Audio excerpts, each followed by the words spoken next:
The Excursion.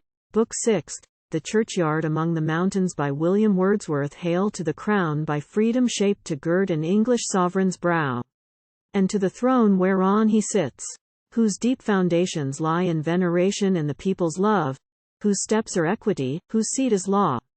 Hail to the state of England, and conjoin with this a salutation as devout, made to the spiritual fabric of her church, founded in truth, by blood of martyrdom cemented, by the hands of wisdom reared in beauty of holiness, with ordered pomp, decent and unreproved. The voice that greets the majesty of both shall pray for both, that, mutually protected and sustained, they may endure long as the sea surrounds this favoured land, or sunshine warms her soil. And oh, ye swelling hills, and spacious plains besprent from shore to shore with steeple-towers, and spires whose silent finger points to heaven, nor wanting, at wide intervals, the bulk of ancient minster lifted above the cloud of the dense air, which town or city breeds to intercept the sun's glad beams, may ne'er that true succession fail of English hearts, who, with ancestral feeling, can perceive what in those holy structures ye possess of ornamental interest, and the charm of pious sentiment diffused afar, and human charity, and social love. Thus never shall the indignities of time approach their reverend graces, unopposed, nor shall the elements be free to hurt their fair proportions, nor the blinder rage of bigot zeal madly to overturn, and, if the desolating hand of war spare them, they shall continue to bestow upon the thronged abodes of busy men, depraved, and ever prone to fill the mind exclusively with transitory things, an air and mien of dignified pursuit, of sweet civility, on rustic wilds. The poet, fostering for his native land such hope, entreats that servants may abound of those pure altars worthy, ministers detached from pleasure, to the love of gain superior, insusceptible of pride, and by ambitious longings undisturbed, men, whose delight is where their duty leads or fixes them, whose least distinguished day shines with some portion of that heavenly luster which makes the Sabbath lovely in the sight of blessed angels, pitying human cares. And, as on earth it is the doom of truth to be perpetually attacked by foes open or covert, be that priesthood still, for her defense, replenished with a band of strenuous champions, in scholastic arts thoroughly disciplined. Nor, if in course of the revolving world's disturbances cause should recur, which righteous heaven avert, to meet such trial, from their spiritual sires degenerate, who, constrained to wield the sword of disputation, shrunk not, though assailed with hostile din, and combating in sight of angry umpires, partial and unjust, and did, thereafter, bathe their hands in fire, so to declare the conscience satisfied, nor for their bodies would accept release, but, blessing God and praising Him, bequeathed with their last breath, from out the smouldering flame, the faith which they by diligence had earned, or, through illuminating grace, received, for their dear countrymen, and all mankind. O high example, constancy divine! Even such a man, inheriting the zeal and from the sanctity of elder times not deviating, a priest, the like of whom if multiplied, and in their station set, would o'er the bosom of a joyful land spread true religion and her genuine fruits, before me stood that day, on holy ground fraught with the relics of mortality, exalting tender themes, by just degrees to lofty raised, and to the highest, last, the head and mighty paramount of truths, immortal life, in never-fading worlds, for mortal creatures.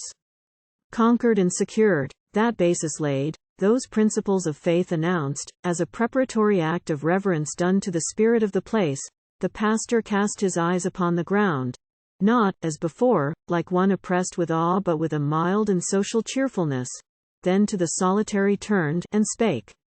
At morn or eve, in your retired domain, perchance you not unfrequently have marked a visitor in quest of herbs and flowers, too delicate employ, as would appear, for one, who, though of drooping mien, had yet from nature's kindliness received a frame robust as ever rural labour bred.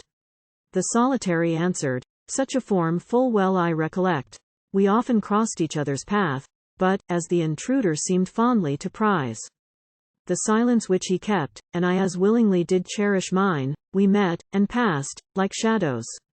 I have heard, from my good host, that being crazed in brain by unrequited love, He scaled the rocks, dived into caves, and pierced the matted woods, in hope to find some virtuous herb of power to cure his malady. The vicar smiled. Alas! Before tomorrow's sun goes down, his habitation will be here, for him that open grave is destined. Died he then of pain and grief? The solitary asked. Do not believe it. Never could that be. He loved, the vicar answered, deeply loved, loved fondly, truly, fervently, and dared at length to tell his love, but sued in vain, rejected, yea repelled, and, if with scorn upon the haughty maiden's brow. 'Tis but a high-prized plume which female beauty wears in wantonness of conquest, or puts on to cheat the world, or from herself to hide humiliation, when no longer free. That, he could brook, and glory in.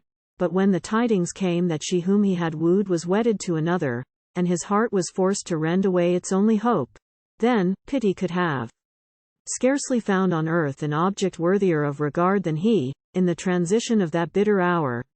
Lost was she, lost. Nor could the sufferer say that in the act of preference he had been unjustly dealt with, but the maid was gone. Had vanished from his prospects and desires, not by translation to the heavenly choir who have put off their mortal spoils. Ah no. She lives another's wishes to complete, joy be their lot, and happiness, he cried, his lot and hers, as misery must be mine. Such was that strong concussion. But the man, who trembled, trunk and limbs, like some huge oak by a fierce tempest shaken, soon resumed the steadfast quiet natural to a mind of composition gentle and sedate, and, in its movements, circumspect and slow. To books, and to the long-forsaken desk, o'er which enchained by science he had loved to bend, he stoutly re-addressed himself, resolved to quell his pain, and search for truth with keener appetite, if that might be, and closer industry. Of what ensued within the heart no outward sign appeared till a betraying sickliness was seen to tinge his cheek, and through his frame it crept with slow mutation unconcealable, such universal change as autumn makes in the fair body of a leafy grove, discolored, then divested. 'Tis affirmed by poets skilled in nature's secret ways that love will not submit to be controlled by mastery, and the good man lacked not friends who strove to instill this truth into his mind, a mind in all heart mysteries unversed. Go to the hills, said one, remit a while this baneful diligence, at early morn, court the fresh air, explore the heaths and woods, and, leaving it to others to foretell, by calculations sage, the ebb and flow of tides, and when the moon will be eclipsed, do you, for your own benefit, construct a calendar of flowers, plucked as they blow, where health abides, and cheerfulness, and peace. The attempt was made. 'Tis needless to report how hopelessly. But innocence is strong, and an entire simplicity of mind a thing most sacred in the eye of heaven, that opens, for such sufferers, relief within the soul, fountains of grace divine, and doth commend their weakness and disease to nature's care, assisted in her office by all the elements that round her wait to generate, to preserve, and to restore, and by her beautiful array of forms shedding sweet influence from above, or pure delight exhaling from the ground they tread. Impute it not to impatience. If, exclaimed the wanderer, I infer that he was healed by perseverance in the course prescribed. You do not err. The powers that had been lost by slow degrees, were gradually regained, the fluttering nerves composed, the beating heart in rest established, and the jarring thoughts to harmony restored. But yon dark mold will cover him, in the fullness of his strength, hastily smitten by a fever's force, yet not with stroke so sudden as refused time to look back with tenderness on her whom he had loved in passion, and to send some farewell words with but one, request, that, from his dying hand, she would accept of his possessions that which most he prized, a book, upon whose leaves some chosen plants, by his own hand disposed with nicest care, in undecaying beauty were preserved, mute register, to him, of time and place, and various fluctuations in the breast, to her, a monument of faithful love conquered, and in tranquillity retained. Close to his destined habitation, lies one who achieved a humbler victory, though marvelous in its kind. A place there is high in these mountains, that allured a band of keen adventurers to unite their pains in search of precious ore, they tried, were foiled in. All desisted, all, save him alone. He, taking counsel of his own clear thoughts, and trusting only to his own weak hands, urged unremittingly the stubborn work, unseconded, uncountenanced.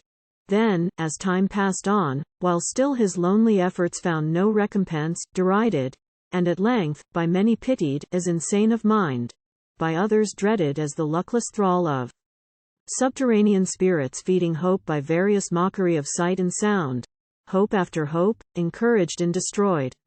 But when the Lord of Seasons had matured the fruits of earth through space of twice 10 years, the mountain's entrails offered to his view and trembling grasped the long-deferred reward. Not with more transport did Columbus greet a world, his rich discovery. But our swain, a very hero till his point was gained, proved all unable to support the weight of prosperous fortune. On the fields he looked with an unsettled liberty of thought, wishes and endless schemes, by daylight walked giddy and restless, ever and anon quaffed in his gratitude immoderate cups, and truly might be said to die of joy. He vanished, but conspicuous too. This day the path remains that linked his cottage door to the mine's mouth, a long and slanting track, upon the rugged mountain's stony side, worn by his daily visits to and from the darksome center of a constant hope. This vestige, neither force of beating rain, nor the vicissitudes of frost and thaw shall cause to fade, till ages pass away, and it is named, in memory of the event, the path of Perseverance. Thou from whom man has his strength, exclaimed the wanderer, oh! Do thou direct it. To the virtuous grant the penetrative eye which can perceive in this blind world the guiding vein of hope, that, like this laborer, such may dig their way, unshaken, unseduced, unterrified. Grant to the wise, his firmness of resolve. That prayer were not superfluous, said the priest, amid the noblest relics, proudest dust, that Westminster, for Britain's glory, holds within the bosom of her awful pile, ambitiously collected.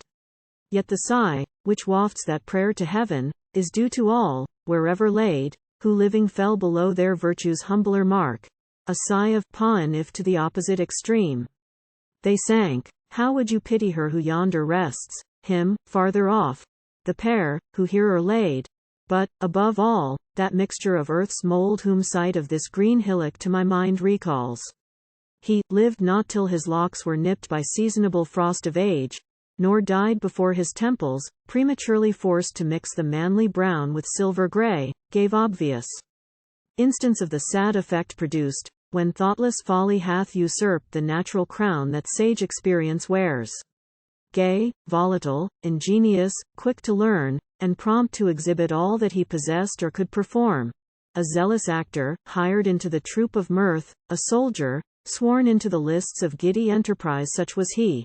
Yet, as if within his frame too, several souls alternately had lodged, two sets of manners could the youth put on, and, fraught with antics as the Indian bird that writhes and chatters in her wiry cage, was graceful, when it pleased him, smooth and still as the mute swan that floats down the stream, or, on the waters of the unruffled lake, anchors her placid beauty. Not a leaf, that flutters on the bough, lighter than he, and not a flower, that droops in the green shade, more winningly reserved. If ye inquire how such consummate elegance was bred amid these wilds, this answer may suffice: 'twas nature's will, who sometimes undertakes, for the reproof of human vanity, art to outstrip in her peculiar walk. Hence, for this favourite lavishly endowed with personal gifts, and bright instinctive wit, while both, embellishing each other, stood yet farther recommended by the charm of fine demeanour, and by dance and song, and skill in letters every fancy-shaped fair expectations.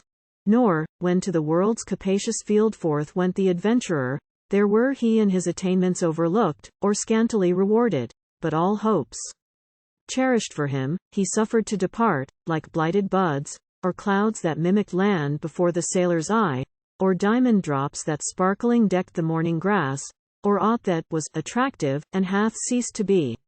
Yet, when this prodigal returned, the rites of joyful greeting were on him bestowed, who, by humiliation undeterred, sought for his weariness a place of rest within his father's gates.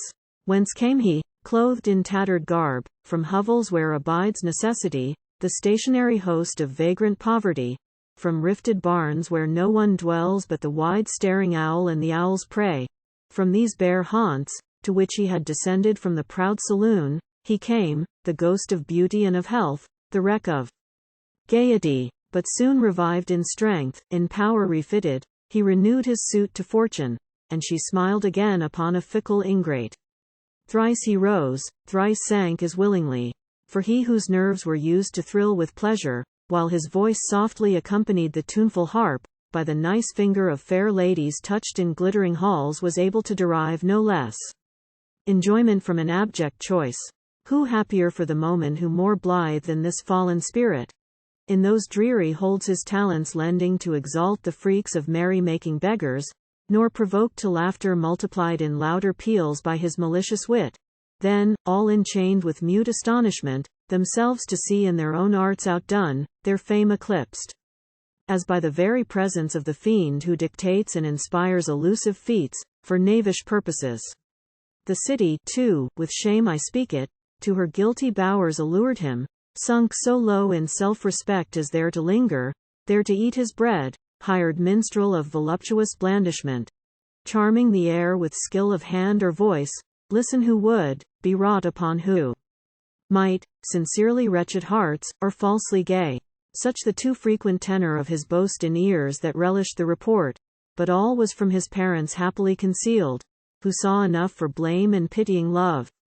They also were permitted to receive his last, repentant breath, and closed his eyes, no more to open on that irksome world where he had long existed in the state of a young fowl beneath one mother hatched, though from another sprung, different in kind, where he had lived, and could not cease to live, distracted in propensity, content with neither element of good or ill, and yet in both rejoicing, man unblessed, of contradictions infinite the slave, till his deliverance, when mercy made him one with himself, and one with them.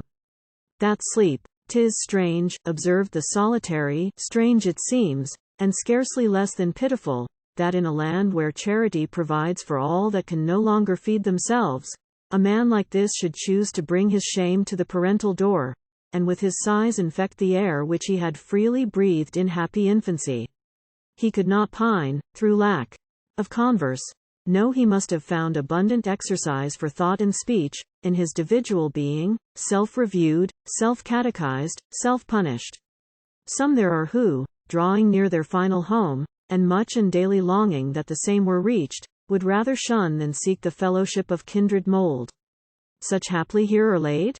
Yes, said the priest, the genius of our hills, who seems, by these stupendous barriers cast round his domain, desirous not alone to keep his own, but also to exclude all other progeny, doth sometimes lure, even by his studied depth of privacy, the unhappy alien hoping to obtain concealment, or seduced by wish to find, in place from outward molestation free, helps to internal ease. Of many such could I discourse, but as their stay was brief, so their departure only left behind fancies, and loose conjectures. Other trace survives, for worthy mention, of a pair who, from the pressure of their several fates, meeting as strangers, in a petty town whose blue roofs ornament a distant reach of this far-winding vale, remained as friends true to their choice, and gave their bones in trust to this loved cemetery, here to lodge with unescutcheoned privacy interred far from the family vault. A chieftain won by right of birth, within whose spotless breast the fire of ancient Caledonia burned, he, with the foremost whose impatience hailed the Stuart, landing to resume, by force of arms, the crown which bigotry had lost, aroused his clan.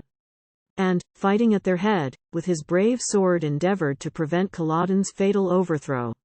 Escaped from that disastrous rout, to foreign shores he fled, and when the lenient hand of time those troubles had appeased, he sought and gained, for his obscured condition, an obscure retreat, within this nook of English ground. The other, born in Britain's southern tract, had fixed his milder loyalty, and placed his gentler sentiments of love and hate, there, where they placed them who in conscience prized the new succession, as a line of kings whose oath had virtue to protect the land against the dire assaults of papacy and arbitrary rule. But launch thy bark on the distempered flood of public life, and cause for most rare triumph will be thine if, spite of keenest eye and steadiest hand, the stream, that bears thee forward, prove not, soon or late, a perilous master. He who oft, beneath the battlements and stately trees that round his mansion cast a sober gloom, had moralized on this, and other truths of kindred import, pleased and satisfied was forced to vent his wisdom with a sigh. Heaved from the heart in fortune's bitterness, when he had crushed a plentiful estate by ruinous contest, to obtain a seat in Britain's Senate. Fruitless was the attempt, and while the uproar of that desperate strife continued yet to vibrate on his ear, the vanquished Whig, under a borrowed name, for the mere sound and echo of his own haunted him with sensations of disgust that he was glad to lose, slunk from the world to the deep shade of those untravelled wilds, in which the Scottish laird had long possessed an undisturbed abode. Here, then, they met, two doughty champions, flaming Jacobite and sullen Hanoverian. You might think that losses and vexations, less severe than those which they had severally sustained, would have inclined each to abate his zeal for his ungrateful cause. No, I have heard my reverend father tell that, mid the calm of that small town encountering thus, they filled, daily, its bowling green with harmless strife, plagued with uncharitable thoughts the church, and vexed the marketplace. But in the breasts of these opponents gradually was wrought, with little change of general sentiment, such leaning towards each other, that their days by choice were spent in constant fellowship, and if, at times, they fretted with the yoke, those very bickerings made them love it more. A favourite boundary to their lengthened walks this churchyard was, and, whether they had come treading their path in sympathy and linked in social converse, or by some short space discreetly parted to preserve the peace, one spirit seldom failed to extend its sway over both minds, when they awhile had marked the visible quiet of this holy ground, and breathed its soothing air, the spirit of hope and saintly magnanimity, that spurning the field of selfish difference and dispute, and every care which transitory things, earth and the kingdoms of the earth, createth, by a rapture of forgetfulness, preclude forgiveness, from the praise debarred, which else the Christian virtue might have claimed. There live who yet remember here to have seen their courtly figures, seated on the stump of an old yew, their favourite resting place. But as the remnant of the long-lived tree was disappearing by a swift decay, they, with joint care, determined to erect, upon its site, a dial, that might stand for public use preserved, and thus survive as their own private monument. For this was the particular spot, in which they wished, and heaven was pleased to accomplish the desire, that, undivided, their remains should lie. So, where the mouldered tree had stood, was raised yon structure, framing, with the ascent of steps that to the decorated pillar led, a work of art more sumptuous than might seem to suit this place, yet built in no proud scorn of rustic homeliness, they only aimed to ensure for it respectful guardianship. Around the margin of the plate, whereon the shadow falls to note the stealthy hours, winds an inscriptive legend. At these words thither we turned, and gathered, as we read, the appropriate sense, in Latin numbers couched. Time flies, it is his melancholy task, to bring, and bear away, delusive hopes, and reproduce the troubles he destroys. But, while his blindness thus is occupied, discerning mortal, do thou serve the will of time's eternal master, and that peace, which the world wants, shall be for thee confirmed. Smooth verse, inspired by no unlettered muse, exclaimed the skeptic, and the strain of thought accords with nature's language. The soft voice of yon white torrent falling down the rocks speaks, less distinctly, to the same effect. If, then, their blended influence be not lost upon our hearts, not wholly lost, I grant, even upon mine, the more are we required to feel for those among our fellow men, who, offering no obeisance to the world, are yet made desperate by too quick a sense of constant infelicity, cut off from peace like exiles on some barren rock, their life's appointed prison, not more free than sentinels, between two armies, set, with nothing better, in the chill night air, than their own thoughts to comfort them. Say why that ancient story of Prometheus chained to the bare rock on frozen Caucasus, the vulture, the inexhaustible repast drawn from his vitals? Say what meant the woes by Tantalus entailed upon his race, and the dark sorrows of the line of Thebes.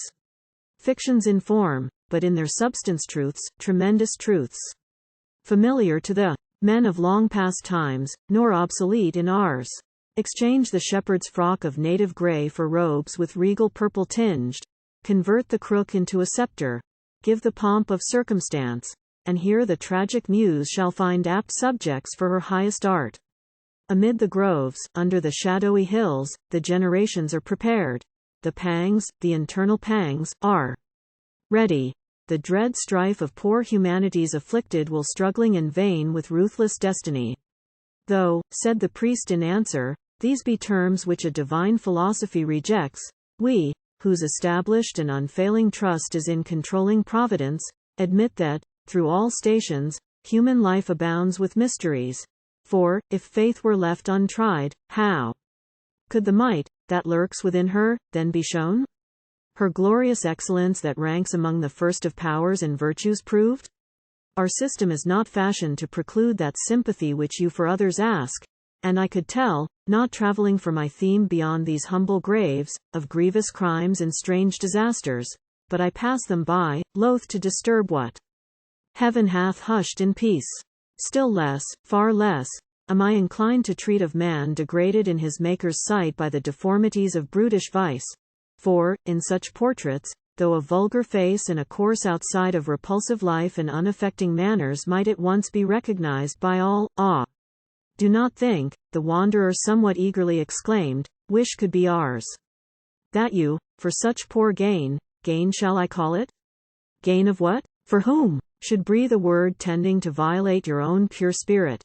Not a step we look for in slight of that forbearance and reserve which common human-heartedness inspires, and mortal ignorance and frailty claim, upon this sacred ground, if nowhere else. True, said the solitary, be it far from us to infringe the laws of charity. Let judgment here in mercy be pronounced. This, self-respecting nature prompts, and this wisdom enjoins. But if the thing we seek be genuine knowledge, bear we then in mind how, from his lofty throne, the sun can fling colors as bright on exhalations bred by weedy pool or pestilential swamp, as by the rivulet sparkling where it runs, or the pellucid lake. Small risk, said I, of such illusion do we here incur. Temptation here is none to exceed the truth.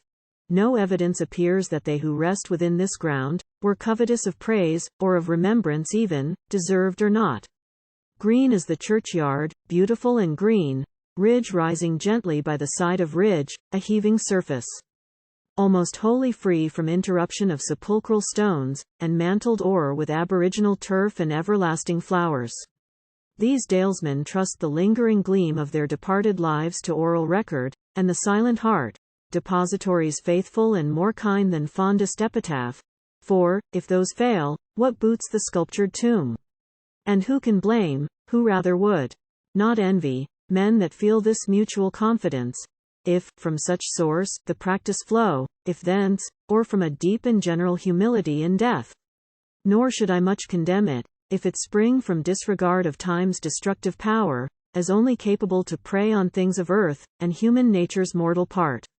Yet in less simple districts, where we see stone lift its forehead emulous of stone in courting notice, and the ground all paved with commendations of departed worth, reading, where'er we turn, of innocent lives, of each domestic charity fulfilled, and sufferings meekly borne, I, for my part, though with the silence pleased that here prevails, among those fair recitals also range, soothed by the natural spirit which they breathe.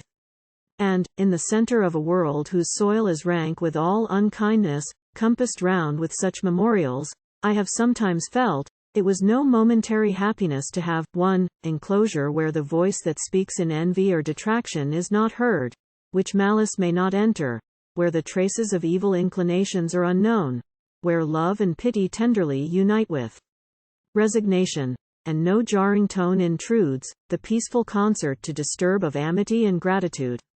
Thus sanctioned, the pastor said, I willingly confine my narratives to subjects that excite feelings with these accordant love, esteem, and admiration. Lifting up a veil, a sunbeam introducing among hearts retired and covert, so that ye shall have clear images before your gladdened eyes of nature's unambitious underwood, and flowers that prosper in the shade. and when I speak of such among my flock as swerved or fell, those only shall be singled out upon whose lapse, or error, something more than brotherly forgiveness may attend. To such will we restrict our notice, else better my tongue were mute. And yet there are, I feel, good reasons why we should not leave wholly untraced a more forbidding way. For, strength to persevere and to support, and energy to conquer and repel these elements of virtue, that declare the native grandeur of the human soul are ofttimes not unprofitably shown in the perverseness of a selfish course. Truth every day exemplified, no less in the grey cottage by the murmuring stream than in fantastic conqueror's roving camp, or, mid the factious senate, unappalled whoe'er may sink, or rise to sink again, as merciless proscription ebbs and flows. There, said the vicar, pointing as he spake, a woman rests in peace, surpassed by few in power of mind, and eloquent discourse.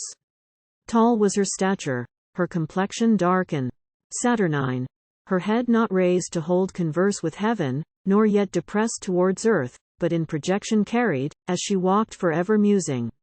Sunken were her eyes, wrinkled and furrowed with habitual thought was her broad forehead, like the brow of one whose visual nerve shrinks from a painful glare of overpowering light. While yet a child, she, mid the humble flowerets of the vale, towered like the imperial thistle, not unfurnished with its appropriate grace, yet rather seeking to be admired, than coveted and loved. Even at that age she ruled, a sovereign queen, over her comrades. Else their simple sports, wanting all relish for her strenuous mind, had crossed her only to be shunned with scorn. Oh, pang of sorrowful regret for those whom, in their youth, sweet study has enthralled, that they have lived for harsher servitude, whether in soul, in body, or estate. Such doom was hers.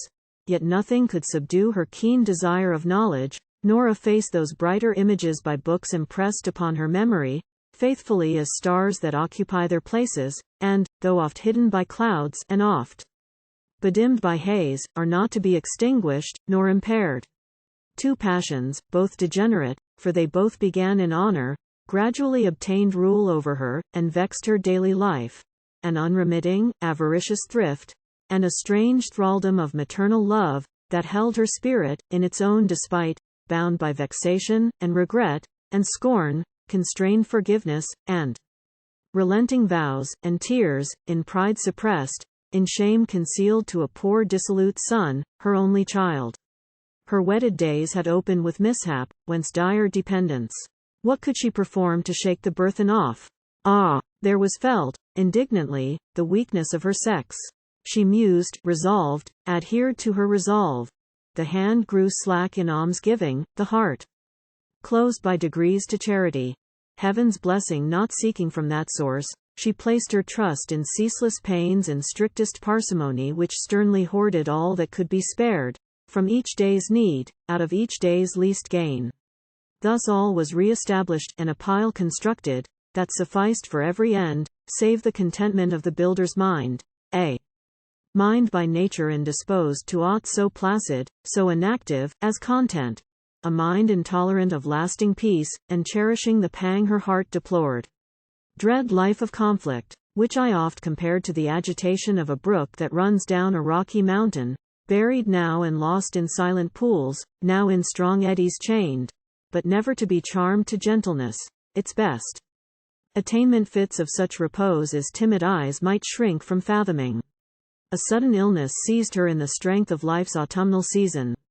Shall I tell how on her bed of death the matron lay, to Providence submissive, so she thought, but fretted, vexed, and wrought upon, almost to anger, by the malady that griped her prostrate frame with unrelaxing power, as the fierce eagle fastens on the lamb?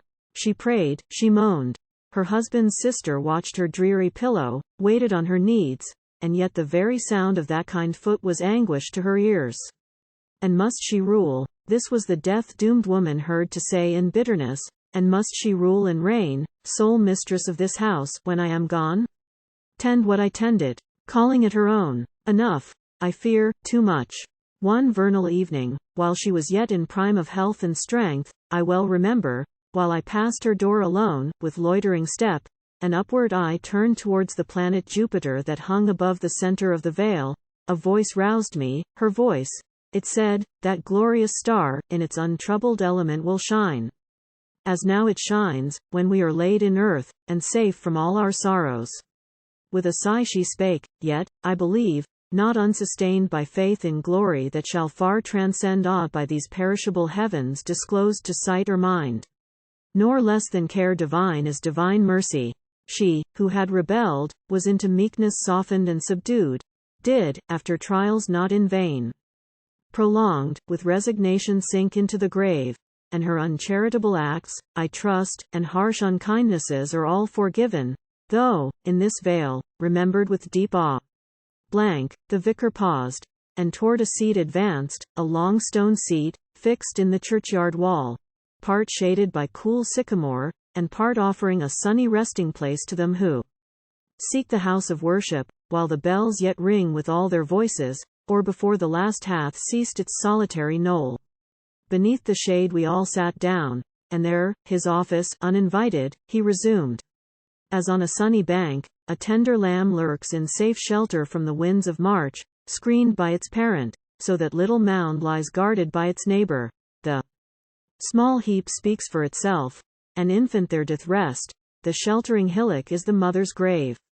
If mild discourse, and manners that conferred a natural dignity on humblest rank, if gladsome spirits, and benignant looks, that for a face not beautiful did more than beauty for the fairest face can do, and if religious tenderness of heart, grieving for sin, and penitential tears shed when the clouds had gathered and disdained the spotless ether of a maiden life, if these may make a hallowed spot of earth more holy in the sight of God or man, then, o'er that mould, a sanctity shall brood till the stars sicken at the day of doom. Ah, what a warning for a thoughtless man, could field or grove, could any spot of earth, show to his eye an image of the pangs which it hath witnessed, render back an echo of the sad steps by which it hath been trod. There, by her innocent baby's precious grave, and on the very turf that roofs her own, the mother oft was seen to stand, or kneel in the broad day, a weeping Magdalene. Now she is not. The swelling turf reports of the fresh shower, but of poor Ellen's tears is silent. Nor is any vestige left of the path worn by mournful tread of her who, at her heart's light bidding, once had moved in virgin fearlessness, with step that seemed caught from the pressure of elastic turf upon the mountains gemmed with morning dew, in the prime hour of sweetest scents and airs. Serious and thoughtful was her mind, and yet, by reconcilement exquisite and rare, the form, port, motions of this cottage girl were such as might have quickened and inspired a Titian's hand, addressed to picture forth Oread or Dryad glancing through the shade what time the hunter's earliest horn is heard startling the golden hills. A wide-spread elm stands in our valley, named the Joyful Tree, from dateless usage, which our peasants hold of giving welcome to the 1st of May by dances round its trunk. And if the sky permit, like honors, dance and song, are paid to the 12th night, beneath the frosty stars or the clear moon. The queen of these gay sports, if not in beauty yet in sprightly air, was hapless Ellen. No one touched the ground so deftly, and the nicest maiden's locks less gracefully were braided, but this praise, methinks, would better suit another place. She loved, and fondly deemed herself beloved. The road is dim, the current unperceived, the weakness painful and most pitiful, by which a virtuous woman, in pure youth, may be delivered to distress and shame.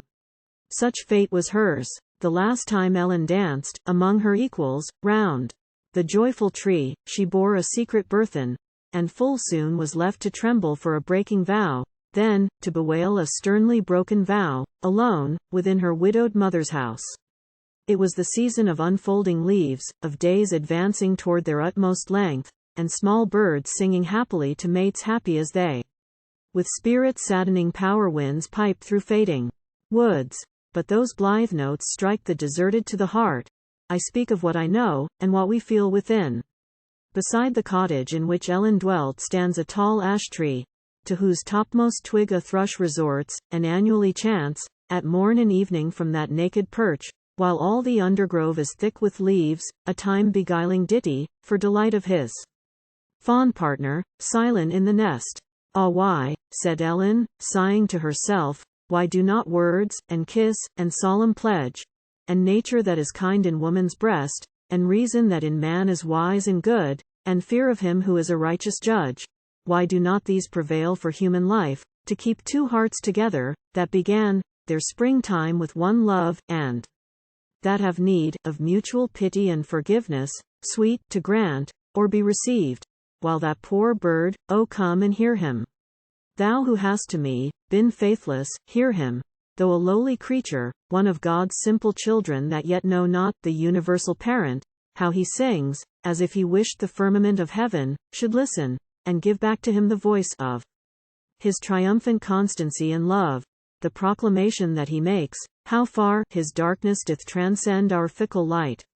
Such was the tender passage, not by me repeated without loss of simple phrase, which I perused, even as the words had been committed by forsaken Ellen's hand to the blank margin of a valentine, bedropped with tears.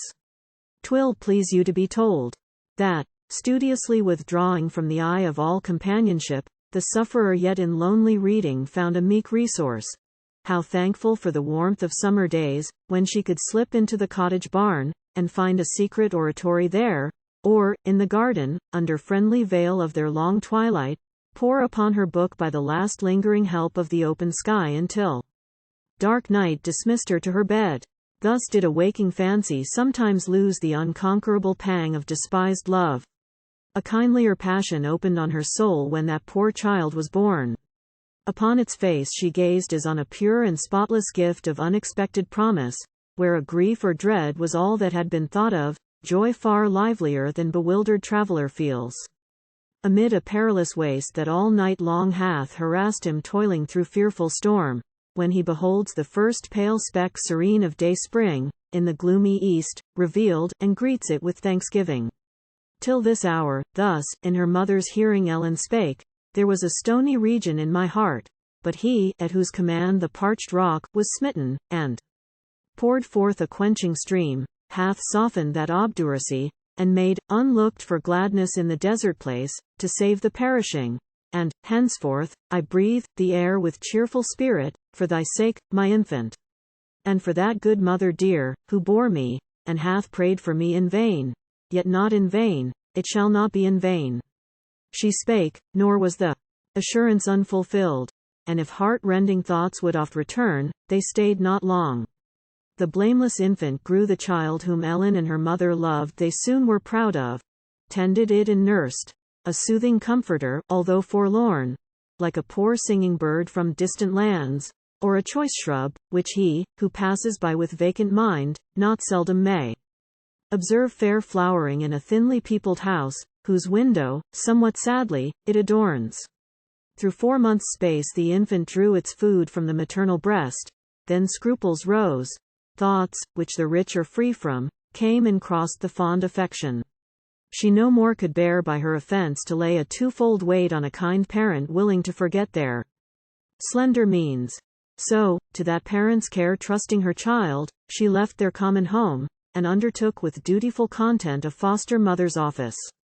'Tis, perchance, unknown to you that in these simple vales the natural feeling of equality is by domestic service unimpaired. Yet, though such service be, with us, removed from sense of degradation, not the less the ungentle mind can easily find means to impose severe restraints and laws unjust, which hapless Ellen now was doomed to feel. For, blinded by an over-anxious dread of such excitement and divided thought as with her office would but ill accord, the pair, whose infant she was bound to nurse, forbade her all communion with her own, week after week, the mandate they enforced. So near, yet not allowed, upon that sight to fix her eyes, alas! 'Twas hard to bear, but worse affliction must be borne far worse, for 'tis heaven's will that, after a disease begun and ended within 3 days' space, her child should die, as Ellen now exclaimed, her own deserted child. Once, only once, she saw it in that mortal malady, and, on the burial day, could scarcely gain permission to attend its obsequies. She reached the house, last of the funeral train, and someone, as she entered, having chanced to urge unthinkingly their prompt departure, "Nay," said she, with commanding look, a spirit of anger never seen in her before, "nay, ye must wait my time, and down she sat, and by the unclosed coffin kept her seat weeping. And looking on and weeping, upon the last sweet slumber of her child, until at length her soul was satisfied. You see the infant's grave, and to this spot, the mother, oft as she was sent abroad, on whatsoever errand, urged her steps. Hither she came. Here stood, and sometimes knelt in the broad day, a rueful Magdalene. So call her, for not only she bewailed a mother's loss, but mourned in bitterness her own transgression. Penitent sincere as ever raised to heaven a streaming eye? At length the parents of the foster child, noting that in despite of their commands she still renewed and could not but renew those visitations, ceased to send her forth, or, to the garden's narrow bounds, confined. I failed not to remind them that they erred, for holy nature might not thus be crossed, thus wronged in woman's breast. In vain I pleaded, but the green stalk of Ellen's life was snapped, and the flower drooped. As every eye could see, it hung its head in mortal languishment. Aided by this appearance, I at length prevailed, and, from those bonds released, she went home to her mother's house. The youth was fled. The rash betrayer could not face the shame or sorrow which his senseless guilt had caused, and little would his presence, or proof given of a relenting soul, have now availed. For, like a shadow, he was passed away from Ellen's thoughts, had perished to her mind for all concerns of fear, or hope, or love, save only those which to their common shame, and to his moral being appertained. Hope from that quarter would, I know, have brought a heavenly comfort.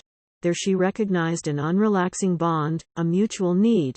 There, and, as seemed, there only. She had built, her fond maternal heart had built, a nest in blindness all too near the river's edge. That work a summer flood with hasty swell had swept away, and now her spirit longed for its last flight to heaven's security. The bodily frame wasted from day to day. Meanwhile, relinquishing all other cares, her mind she strictly tutored to find peace and pleasure in endurance. Much she thought, and much she read, and brooded feelingly upon her own unworthiness. To me, as to a spiritual comforter and friend, her heart she opened, and no pains were spared to mitigate, as gently as I could, the sting of self-reproach, with healing words.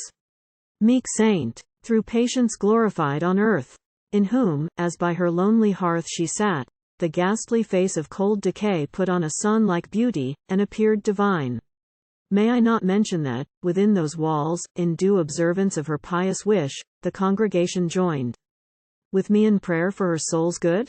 Nor was that office vain. Much did she suffer, but, if any friend, beholding her condition, at the sight gave way to words of pity or complaint, she stilled them with a prompt reproof, and said, He who afflicts me knows what I can bear, and, when I fail, and can endure no more, will mercifully take me to himself. So, through the cloud of death, her spirit passed into that pure and unknown world of love where injury cannot come, and here is laid the mortal body by her infant's side. The vicar ceased, and downcast looks made known that each had listened with his inmost heart. For me, the emotion scarcely was less strong or less benign than that which I had felt when seated near my venerable friend, under those shady elms. From him I heard the story that retraced the slow decline of Margaret, sinking on the lonely heath with the neglected house to which she clung. I noted that the solitary's cheek confessed the power of nature. Pleased though sad, more pleased than sad, the grey-haired wanderer sat, thanks to his pure imaginative soul capacious and serene. His blameless life, his knowledge, wisdom, love of truth, and love of humankind. He was it who first broke the pensive silence, saying, Blessed are they whose sorrow rather is to suffer wrong than to do wrong, albeit themselves have erred. This tale gives proof that heaven most gently deals with such, in their affliction. Ellen's fate, her tender spirit, and her contrite heart, call to my mind dark hints which I have heard of one who died within this vale, by doom heavier, as his offence was heavier far. Where, sir, I pray you, where are laid the bones of Wilfred Armathwaite? The vicar answered, in that green nook, close by the churchyard wall, beneath yon hawthorn, planted by myself in memory and for warning, and in sign of sweetness where dire anguish had been known, of reconcilement after deep offence there doth he rest. No theme his fate supplies for the smooth glozings of the indulgent world, nor need the windings of his devious course be here retraced. Enough that, by mishap and venial error, robbed of competence, and her obsequious shadow, peace of mind, he craved a substitute in troubled joy. Against his conscience rose in arms, and, braving divine displeasure, broke the marriage vow. That which he had been weak enough to do was misery in remembrance. He was stung by his inward thoughts, and by the smiles of wife and children stung to agony. Wretched at home, he gained no peace abroad, ranged through the mountains, slept upon the earth, asked comfort of the open air, and found no quiet in the darkness of the night, no pleasure in the beauty of the day. His flock he slighted. His paternal fields became a clog to him, whose spirit wished to fly but whither? And this gracious church, that wears a look so full of peace and hope and love, benignant mother of the vale, how fair amid her brood of cottages! She was to him a sickness and reproach. Much to the last remained unknown, but this is sure, that through remorse and grief he died. Though pitied among men, absolved by God, he could not find forgiveness in himself, nor could endure the weight of his own shame. Here rests a mother, but from her I turn and from her grave. Behold upon that ridge, that, stretching boldly from the mountainside, carries into the center of the vale its rocks and woods the cottage where she dwelt and where yet dwells her faithful partner, left, full 8 years past, the solitary prop of many helpless children. I begin with words that might be prelude to a tale of sorrow and dejection, but I feel no sadness, when I think of what mine eyes see daily in that happy family. Bright garland form they for the pensive brow of their undrooping father's widowhood, those 6 fair daughters, budding yet not one of all the band, a full-blown flower.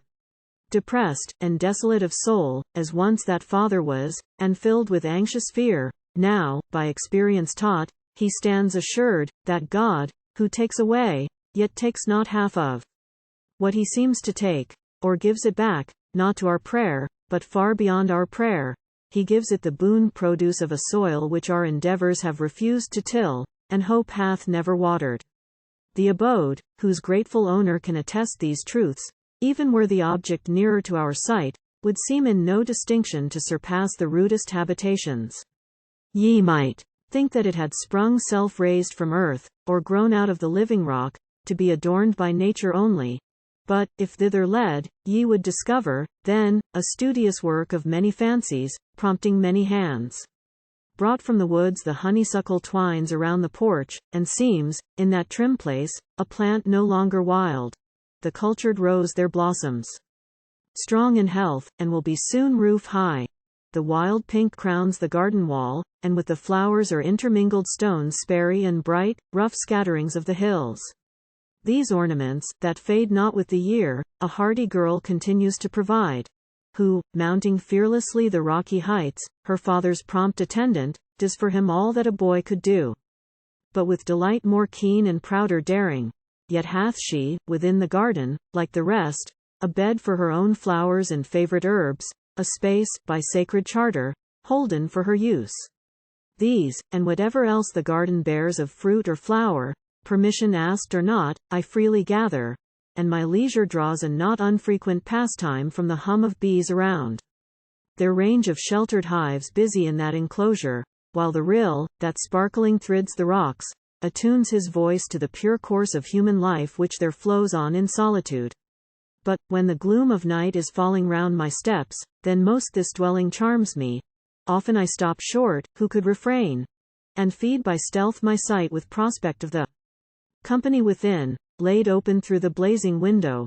There I see the eldest daughter at her wheel spinning amain, as if to overtake the never-halting time, or, in her turn, teaching some novice of the sisterhood that skill in this or other household work, which, from her father's honored hand, herself, while she was yet a little one, had learned. Mild man, he is not gay, but they are gay, and the whole house seems filled with gaiety. Thrice happy, then, the mother may be deemed, the wife, from whose consolatory grave I turned, that ye in mind might witness where, and how, her spirit yet survives on earth.